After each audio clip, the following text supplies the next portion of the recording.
وكفى وسلام على عباده الذين اصطفى أما بعد فأعوذ بالله من الشيطان الرجيم بسم الله الرحمن الرحيم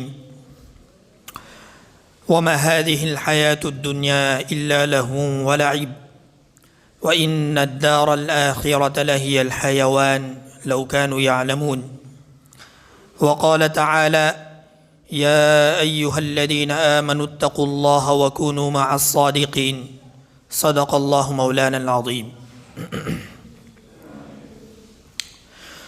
بزرگان محترم، عزیز دوستو، بزرگوں،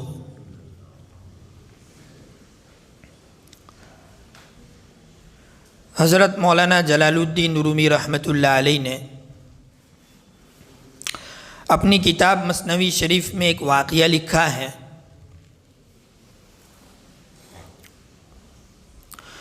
مثنوی شریف یہ ایک الہامی کتاب ہے جو اللہ رب العزت نے حضرت مولانا رومی رحمۃ اللہ علیہ پر الہام فرمائی۔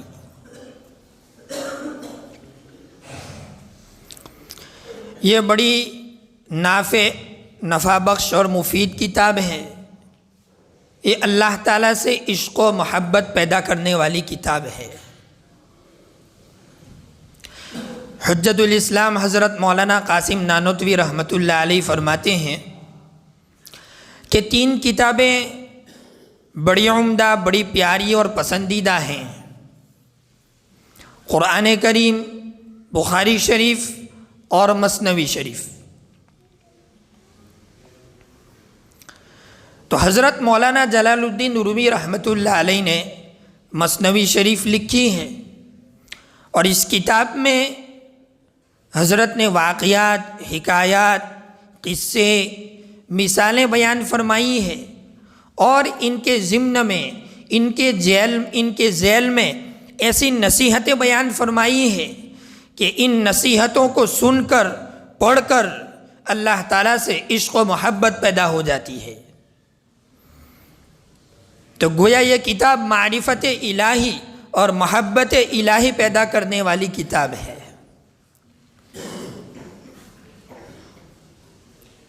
تو اسی مثنوی شریف میں ایک واقعہ لکھا ہے اور بتلایا ہے کہ دنیا انسان کو کس طرح دھوکہ دیتی ہے اور انسان کو کس طرح آخرت سے غافل کر دیتی ہے۔ اس حقیقت کو واضح کرنے کے لیے، سمجھانے کے لیے حضرت مولانا جلال الدین رومی رحمۃ اللہ علیہ نے یہ واقعہ لکھا ہے۔ حضرت مولانا رومی رحمۃ اللہ علیہ فرماتے ہیں کہ ایک بادشاہ تھا، اس کا ایک لوتا بیٹا تھا۔ وہ بڑا ہو گیا، شادی کے قابل ہو گیا، تو بادشاہ نے اپنی بیگم سے مشورہ کیا کہ شہزادہ بڑا ہو گیا ہے، شادی کے قابل ہو گیا ہے، لہذا اس کی شادی کر دینی چاہیے۔ اور مشورے میں یہ بات بھی طے ہوئی کہ رشتہ کہاں ہونا چاہیے، شادی کہاں ہونی چاہیے، نکاح کہاں ہونا چاہیے۔ بیگم کی رائے یہ تھی کہ یہ شہزادہ ہے، بادشاہ کے بیٹا ہے، لہذا اس کے لیے بھی کسی شہزادی کا رشتہ دیکھنا چاہیے، کسی اعلیٰ اور بڑے خاندان میں اس کا رشتہ دیکھنا چاہیے، رشتہ اس کے جوڑ کا ہونا چاہیے۔ جبکہ بادشاہ کی رائے اس کے خلاف تھی۔ بادشاہ کی رائے یہ تھی کہ بیٹے کا نکاح کسی نیک اور دیندار گھرانے میں ہونا چاہیے، کسی نیک اور صالح لڑکی کا رشتہ اس کے لیے تلاش کرنا چاہیے، چاہے وہ امیر ہو یا غریب ہو۔ ہمیں تو اصل دینداری دیکھنی ہے، نہ کہ دنیا داری اور مالداری دیکھ کر رشتہ کریں۔ لیکن بادشاہ کی بیگم، بادشاہ کی بیوی اس رائے سے متفق نہیں تھی۔ کافی عرصے تک دونوں میں مشورہ چلتا رہا۔ آخرکار بادشاہ اپنی بات منوانے میں کامیاب ہو گیا، اور بیوی نے کہا، اور بیگم صاحبہ نے کہا کہ ٹھیک ہے، کسی اچھے سے اور نیک اور دیندار گھرانے میں اس کا رشتہ تلاش کر لیجیے۔ اور ہمارے دین میں اور ہماری شریعت کا حکم بھی یہی ہے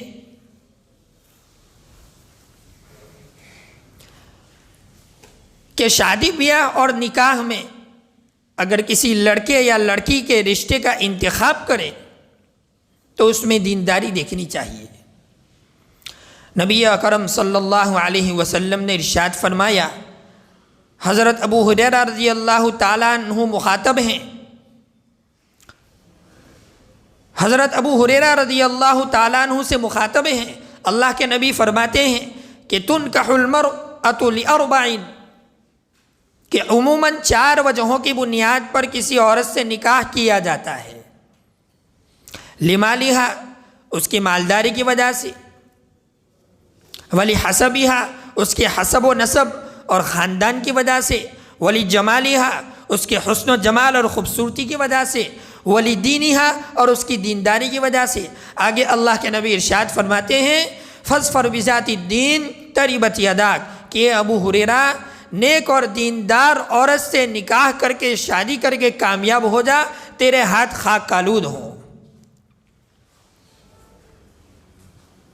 یہ نبی اکرم صلی اللہ علیہ وسلم نے حضرت ابو ہریرہ رضی اللہ تعالیٰ عنہ سے ارشاد فرمایا۔ تو اس سے معلوم ہوا کہ نکاح کرنے میں، شادی بیاہ میں دینداری کو ترجیح دینی چاہیے۔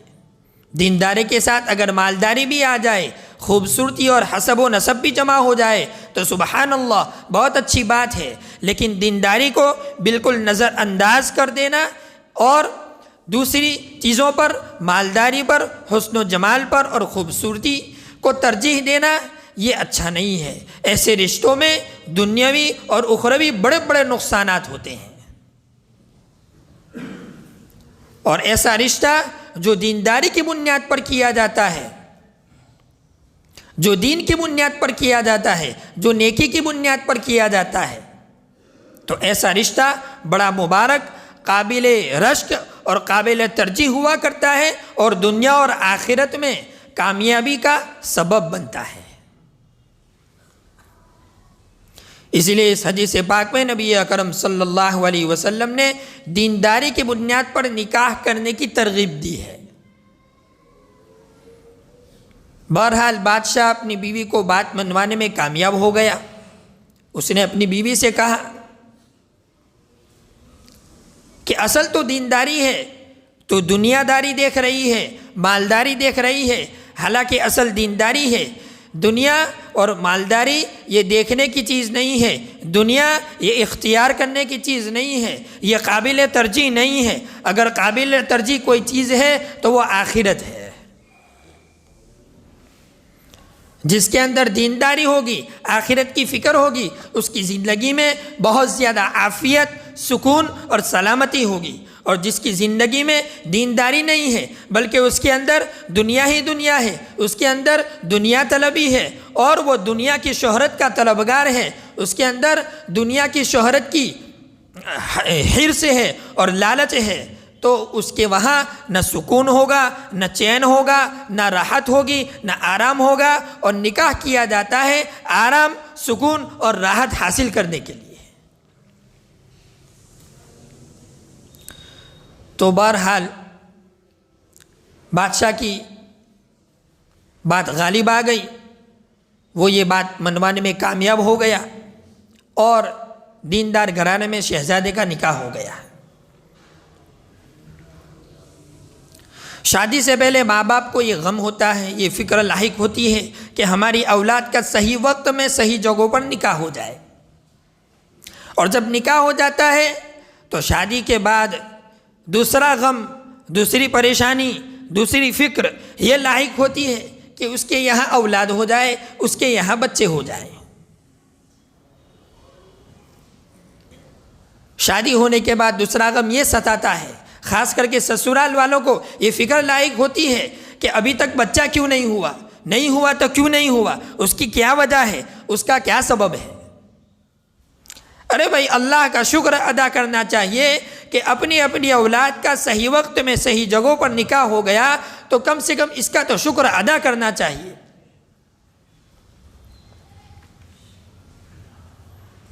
لیکن یہاں دوسرا غم یہ ستاتا ہے کہ اولاد کیوں نہیں ہوئی۔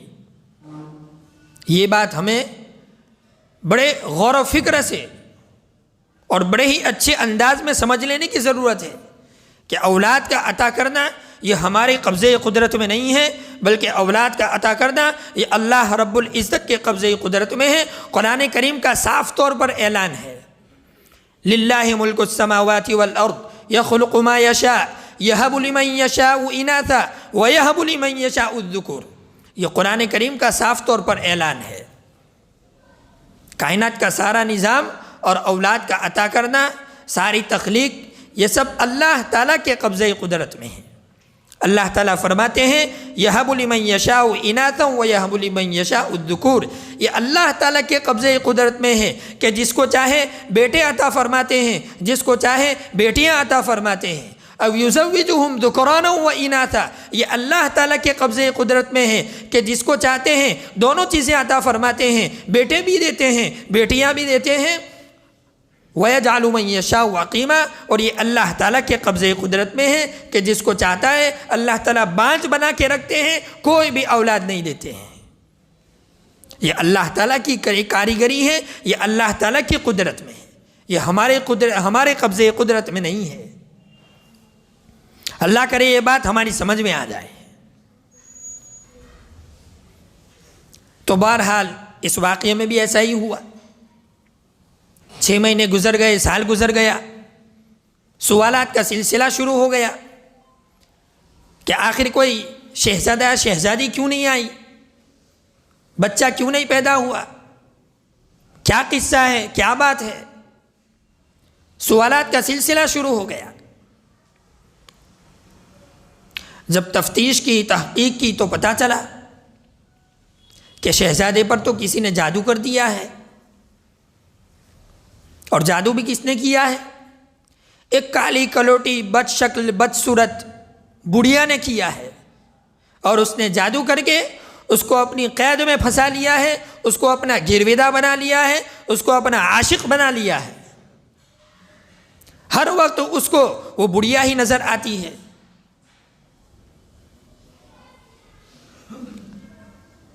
بڑھیا نے ایسا جادو کیا کہ آج تک وہ اپنی بیوی کے پاس جا نہیں سکا۔ تحقیق کرنے پر یہ بات معلوم ہوئی۔ جب بادشاہ کو یہ پتہ چلا تو اس کے پاؤں تلے زمین نکل گئی، بڑا پریشان ہوا، بڑا غمگین ہوا۔ بیوی بھی تانے دے رہی تھی کہ میں نے تو پہلے سے ہی کہا تھا، آپ نے میری بات نہیں سنی۔ نیک اور دیندار گھرانے میں رشتہ دیکھنے کا یہی انجام ہوتا ہے۔ بہرحال بادشاہ کو یہ بات تیر کی طرح لگی۔ حالانکہ بادشاہ نے جو فیصلہ کیا تھا اپنے طور پر صحیح فیصلہ کیا تھا، لیکن اس کو تانے سننے پڑے۔ بہرحال بادشاہ نے اپنے دوست اور احباب اور ساتھیوں کو جمع کیا اور مشورہ کیا، اور مشورے کے علاوہ بادشاہ نے ایک اور چیز اختیار کی، ایک اور چیز پر عمل کیا، وہ ہے رجوع الی اللہ۔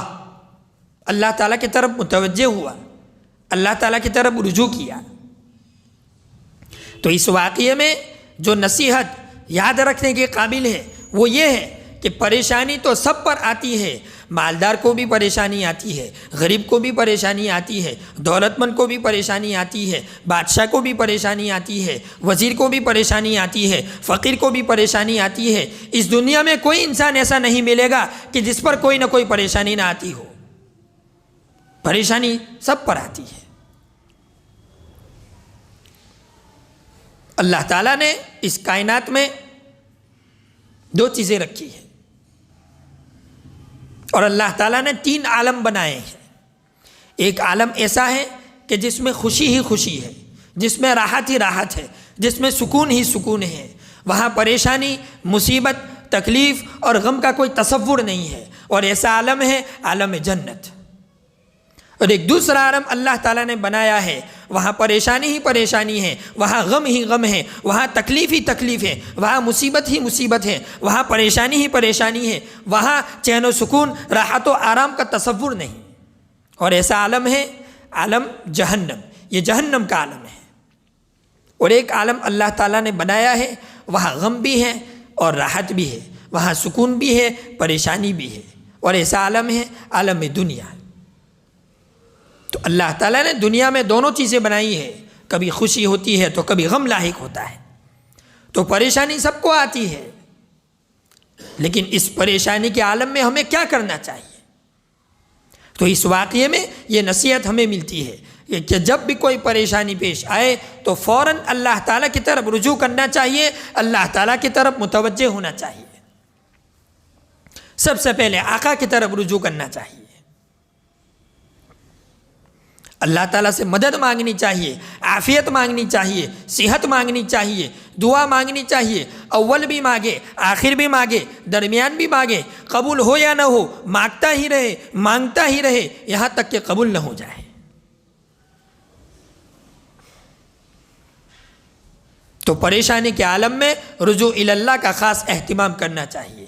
بادشاہ نے بھی یہی کیا، مشورے کے بعد اللہ تعالیٰ کی طرف اس نے رجوع کیا، رات کے آخری پہر میں کھڑا ہوا، 2 رکعت نفل پڑھی، اور پھر اپنا سر سجدے میں رکھ کر اللہ تعالیٰ کے سامنے زار و قطار رونے لگا کہ یا اللہ میں اس دنیا میں بالکل اکیلا پڑ گیا ہوں، میرا کوئی حمایتی نہیں ہے، میرا کوئی مددگار نہیں ہے، میرا کوئی ساتھ دینے والا نہیں ہے، اور یہ کیا معاملہ ہے؟ میں اپنے بچے کی وجہ سے بڑا پریشان ہوں، بڑا غمگین ہوں، یہ کیا ماجرا ہے، یہ کیا معاملہ ہے؟ آپ کے در کے سوا کوئی در نہیں ہے جہاں میں جا کر اس مسئلے کو حل کرواؤں، آپ ہی اس مسئلے کا حل فرما دیجیے۔ دیر تک دعا مانگتا رہا، روتا رہا، آخرکار بادشاہ کی دعا قبول ہوئی۔ جیسے ہی بادشاہ دعا سے فارغ ہوا، فوراً غیب سے ایک مرد ظاہر ہوا اور اس نے بادشاہ سے کہا کہ آپ میرے ساتھ چلیں، میں آپ کا مسئلہ حل کر دیتا ہوں۔ وہ بادشاہ کو ایک قبرستان میں لے گیا اور ایک قبر کھودی اور قبر میں سے ایک بال نکالا جس میں 100 گرہیں 100 گانٹھیں لگی ہوئی تھی جو بڑھیا نے جادو کر کے وہاں دفن کر دیا تھا۔ وہ ایک ایک بال کو معوذتین یعنی قل اعوذ برب الفلق اور قل اعوذ برب الناس پڑھ کر کھولتا گیا۔ جب آخری گرہ اور آخری گانٹھ کھلی تو وہ جو شہزادہ تھا وہ بڑھیا کے جادو سے آزاد ہو گیا اور بالکل تندرست، صحت مند اور توانا ہو گیا۔ جب شہزادے نے اپنے حالات کا جائزہ لیا تو اسے بڑی شرمندگی ہوئی، بڑا پشیمان ہوا، بڑا حیران ہوا کہ اس بڑھیا نے مجھ پر جادو کر دیا تھا جس کی وجہ سے میری بیوی کی طرف میری نگاہ جاتی ہی نہیں تھی، میری نظر اس پر پڑتی ہی نہیں تھی، اب تک میں اس کے پاس جا ہی نہ سکا تھا۔ اس کو اپنے کیے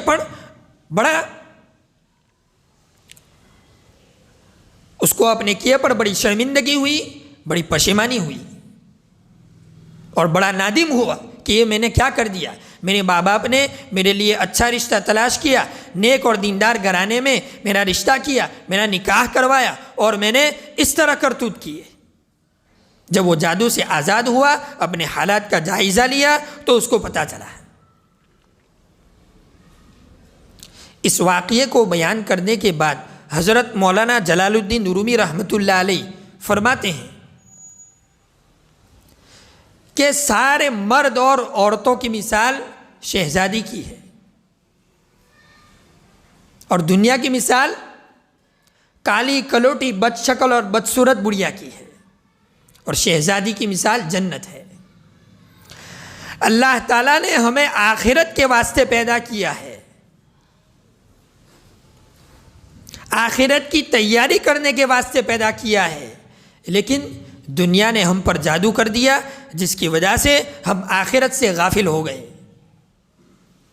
ہم دنیا میں اس طرح مصروف ہو گئے کہ ہم اپنا مقصد بھول گئے۔ ہمیں آخرت کی تیاری کے واسطے دنیا میں بھیجا گیا تھا، ہم اپنا مقصد بھول گئے، یہ اس وجہ سے کہ دنیا نے ہم پر جادو کر دیا ہے۔ ایسا جادو کیا کہ ہر وقت 24 گھنٹے ہمیں دنیا ہی دنیا نظر آتی ہے۔ ہم نے دنیا کو اپنا اوڑھنا بچھونا بنا لیا ہے، ہماری فکر دنیا کے پیچھے ہے، ہماری سوچ دنیا کے پیچھے ہے، ہماری سوچ مکان بنانے میں ہے، ہماری سوچ گاڑی موٹر اور بنگلہ خریدنے میں ہے۔ اگر ہماری سوچ نہیں ہے، ہماری فکر نہیں ہے تو آخرت کی نہیں ہے۔ تو دنیا نے ہم پر جادو کر دیا ہے جس کی وجہ سے ہم آخرت سے غافل ہو گئے ہیں۔ ہم آخرت سے بے فکر ہو گئے ہیں، ہم آخرت سے بے خبر ہو گئے ہیں۔ وَمَا هَٰذِهِ الْحَيَاةُ الدُّنْيَا إِلَّا لَهْوٌ وَلَعِبٌ کہ دنیاوی زندگی محض کھیل تماشا ہے، یہ فانی دنیا ہے، یہ فنا ہونے والی ہے۔ وَإِنَّ الدَّارَ الْآخِرَةَ لَهِيَ الْحَيَوَانُ اگر ہمیشہ ہمیشہ کی جو زندگی اگر ہو سکتی ہے تو وہ آخرت کی زندگی ہے۔ لَوْ كَانُوا يَعْلَمُونَ کاش کہ ہمیں اس کی حقیقت کا پتہ چل جاتا ہے۔